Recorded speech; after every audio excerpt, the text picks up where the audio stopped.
पंजाबी ज़बान तहरीक वालों world story टैलिंग day के हवाले नाल छपी किताब कहानी दरबार का मुख विखाली इकट्ठ होया, जिहदे विच पंजाबी कहानीकारां दी वड्डी गिनती ने रलत करके कहानियां सुनाईयां। पीले रंग दे जोड़े विच कमल पीले गुलाब जेही लग रही सी।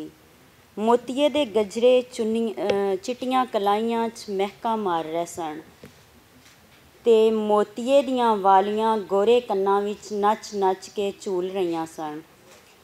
जद कमल हसदी होई इधर उधर बैठियां होईयां सहेलियां नाल गलबात कर रही सी ते वालियां गुलाबी गल्लां नूं चुम के होर शौक हो रहीआं सन।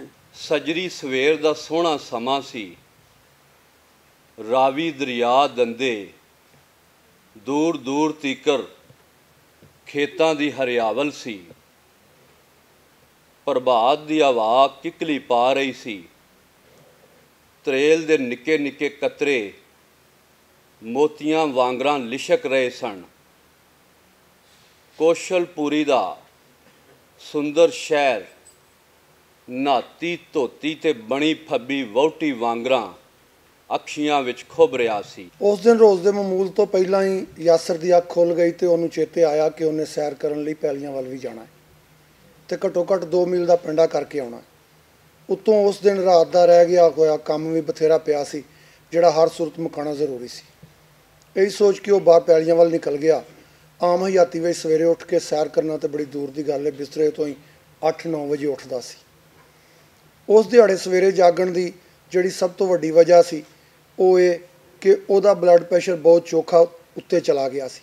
राती जागे करें इबादत, राती जागण कुत्ते तैथों उत्ते। ये पुत्रा वढ़ के लिख गए पर कुत्ता भी गली विच कोई दिसदा नहीं, खौरे कित्थे गए। वाह वाह उच्ची सीमट की बनी एक कंध लाग्यों दो प्यो पुत्र लगे जाते सन। एक जे बने अंदर हेठां उत्ते हर पासे कंध दे इस पासे सन ते दूजे पासे वड्डे मैदान तो परां 4 कोठियां। एक ग्रुप बनया सी जिहदे च कुछ दोस्त सन जिन्हां दा आपस में बड़ा मोह प्यार हो गया ते ओह ना प्यार विच काफ़ी गूढ़े हो गए ते उन्होंने एक दूसरे नाल सलाह की कि जिहड़े सी लोग जिहड़े दोस्तां दा जरा प्यार ज़्यादा वे क्यों ना असीं WhatsApp तो बाहर निकल के भी मिलीए। तो उन्होंने सलाह की सारिਆਂ ने कि असीं इतवार नूं ना दोपहर के खाने ते एक होटल च मिलांगे ते नाल ही उन्होंने ये भी कहा कि सारे चंगे चंगे ते सोहणे सोहणे नਵੇਂ नਵੇਂ कपड़े पा के आयो।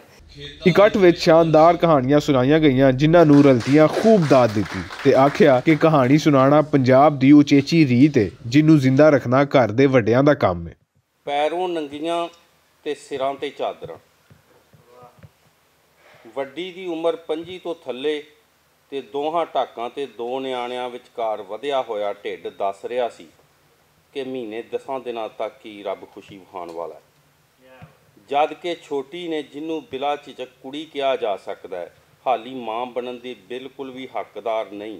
एक बाल उंगले लाया, एक 8-9 महीनों का कुछड़ चुकिया जिहदी शक्ल 95% ਉਹਦੇ ਨਾਲ मिलती तो ढिड वालों भी 6वां-7वां महीना होवेगा। वो आखन लगी एक दिन छड़ के दूजे दिन सवेरे 7-8 बजे साढ़े घर आ डेरा लांदा है।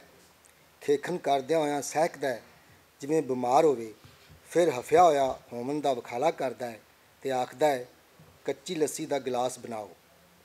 हुण उहनूं की लगे दुध किन्ने वक्तां वैला नाल लभदा है, पट्ठियां दी एक कनाल किन्ने दी आउंदी है, पैलियां विचों घाह कढ़ के लियाना किन्ना औखा है। पुराने शहर दीयां गलियां की सन, घुम्मन घेरियां दी खेड़ सी, खुलियां चौड़ियां बंदे दियां बरीक सौड़ियां रगां वांगू निक्कियां वड्डियां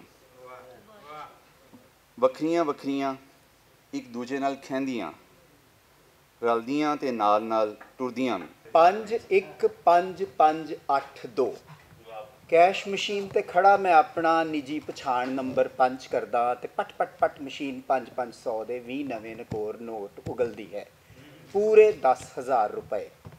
बैंक जाके वो काम करना पे तो अद्धा पौना घंटा ज़ाया हो जाता है। टैक्नोलॉजी विकास कर रही है, तुहाडी सहूलत की नवीं नवीं काढां कढ़ियां जा रही ने, उन्होंने वरतो, उन्होंने फ़ायदा उठाओ। मैनू तो हासा आता जो मेरे पढ़े पढ़ाते कुलीग कहते हैं कि उन्होंने मशीनों की समझ ही नहीं पैंदी। DSP हसन हाँ अपने दफ्तर बैठा सी, काले शीशियां वाला बूहा खुलिया ते ओदी ਚਿਰ ਪੁਰਾਣੀ ਮੋਈਮਾਂ ਅੰਦਰ ਆ ਗਈ। ਉਹੀ ਮਿੱਠਾ ਮਿੱਠਾ ਮੋਹ ਮੁਖੜੇ ਤੇ ਪਸਰਿਆ। ਹੋਰ ਵੇਖਣ ਵਾਲਿਆਂ ਲਈ ਹੋ ਸਕਦਾ ਪਿੰਡ ਦੀ ਸਿੱਧੀ ਸਧਾੜ ਜਿਹੀ ਮਾਈ ਹੋਵੇ, ਪਰੋਲਾ ਚੁੰਨੀ ਨਾਲ ਅੱਧ ਕੱਜਿਆ ਸਿਰ, ਵਿਰਲੇ ਵਾਲਾਂ ਦੀਆਂ ਬਗੀਆਂ ਲਿਟਾਂ ਸਾਂਭਣ ਤੂੰ ਵੀ ਆਤਰ ਕੱਲੀ ਸੋਈ। कासम ने सारी सिफतां करे ने आए कि बहु अच्छा जीए वे, भला एक गल उस विच बहु माड़ी आई कि जे वो कोई गल नप घी ना आया ते उक्का ना छड़े ना आया। हुण हे सुमरे भी कोई अपनी तरीमती नाल झड़ पाउंदा है ते जवान बच्चियां नूहां ने सामने अपना कमरा छड़ के लाउंज विच सह रहना। हर कहानी अपनी थां ते एक मैं समझनी हाँ कि शाकार है या पढ़न जोग है। तो यह मैं इंतज़ार करांगी जो किताब आएगी तो फिर होर ध्यान नाल पढ़ांगी तो ज़्यादा इंजॉय करांगी। Chairman Punjabi media group Mudassar Iqbal Bhatt ਹੋਰਾਂ ਪੰਜਾਬੀ ਕਹਾਣੀਆਂ ਨੂੰ ਅਦਬ ਦੀ ਤਰੱਕੀ ਦਾ ਵੱਡਾ ਹਵਾਲਾ ਕਰਾਰ ਦਿੰਦਿਆਂ ਆਖਿਆ ਕਿ ਇਸ ਖੇਤਰ ਵਿੱਚ ਇਲਿਆਸ ਘੁੰਮਣ ਤੇ ਅਲੀ ਉਸਮਾਨ ਬਾਜਵਾ ਦੀ ਸੇਵਾ ਸਰਾਹਣਯੋਗ ਹੈ। ਇੰਨੀਆਂ ਖੂਬਸੂਰਤ ਕਹਾਣੀਆਂ ਤੋਂ ਬਾਅਦ ਮੇਰੇ ਜਿਹਾ ਸਟੂਡੈਂਟ ਦੀ ਗੱਲਬਾਤ ਨਾਲ ਹਾਲੇ ਜ਼ਰੂਰਤ ਨਹੀਂ ਸੀ। ਮੈਂ ਤਾਂ ਚਾਹਾਂਗਾ ਕਿ ਸਾਹਿਬ ਸਦਰ ਦੀ ਗੁਫ਼ਤਗੂ ਸੁਣੀ ਜਾਏ, ਉਹਨਾਂ ਕੋਲ ਕਹਾਣੀ ਵੀ ਸੁਣੀ ਜਾਏ। ਲੇਕਿਨ ਯਕੀਨਨ ਜਿਹੜਾ ਘੁੰਮਣ ਸਾਹਿਬ ਦੇ ਆ ਰਹੇ ਬਹੁਤ ਹੀ ਸਲਾਹਣਯੋਗ ਹੈ ਔਰ ਮੈਂ ਸਮਝਦਾ ਮੁਬਾਰਕਬਾਦ ਦੇ ਮੁਸਤਹਿਕ ਨੇ ਉਹ ਕਿ ਉਹਨਾਂ ਪੰਜਾਬੀ ਦਰਬਾਰ ਦਾ ਕਹਾਣੀ ਦਰਬਾਰ ਦਾ ਇਤਮਾਮ ਕੀਤਾ। ਔਰ ਯਕੀਨਨ ਕਹਾਣੀਆਂ ਦਾ ਲਿਖਣਾ ਔਰ ਕਹਾਣੀਆਂ ਦਾ ਪੜ੍ਹਨਾ ਔਰ ਕਹਾਣੀਆਂ ਦਾ ਸੁਣਨਾ ਇਹ ਸਾਡੀ ਪੰਜਾਬ ਦੀ ਇੱਕ ਰਵਾਇਤ ਹੈ ਔਰ ਇਸ ਰਵਾਇਤ ਨੂੰ ਜ਼ਿੰਦਾ ਰਹਿਣਾ ਚਾਹੀਦਾ ਔਰ ਜ਼ਿੰਦਾ ਰੱਖਣੇ 'ਚ ਘੁੰਮਣ ਸਾਹਿਬ ਦਾ ਔਰ ਬਾਕੀ ਦੋਸਤਾਂ ਦਾ ਕਿਰਦਾਰ ਬਹੁਤ ਹੀ ਸਲਾਹਣਯੋਗ ਤੇ ਕਾਬਲੇ ਤਹਿਸੀਨ। ਪੰਜਾਬੀ ਜ਼ਬਾਨ ਤਹਿਰੀਕ ਤੇ ਪੰਜਾਬੀ ਹੈਰੀਟੇਜ ਵੱਲੋਂ ਅਜਿਹੇ ਇਕੱਠ ਸਰਾਹਣਯੋਗ ਹੋਣ ਦੇ ਨਾਲ ਪੰਜਾਬੀ ਬੋਲੀ ਦੇ ਵਧਾਅ ਵਿੱਚ ਅਹਿਮ ਕਿਰਦਾਰ ਅਦਾ ਕਰ ਰਹੇ ਨੇ। ਕੈਮਰਾ ਟੀਮ ਮੁਹੰਮਦ ਫਾਰੂਕ ਤੇ ਮੁਹੰਮਦ ਹਸੀਬ ਦੇ ਨਾਲ ਰਿਜ਼ਵਾਨ ਅਸਗਰ ਭੱਟ, ਭੁਲੇਖਾ TV, ਲਾਹੌਰ।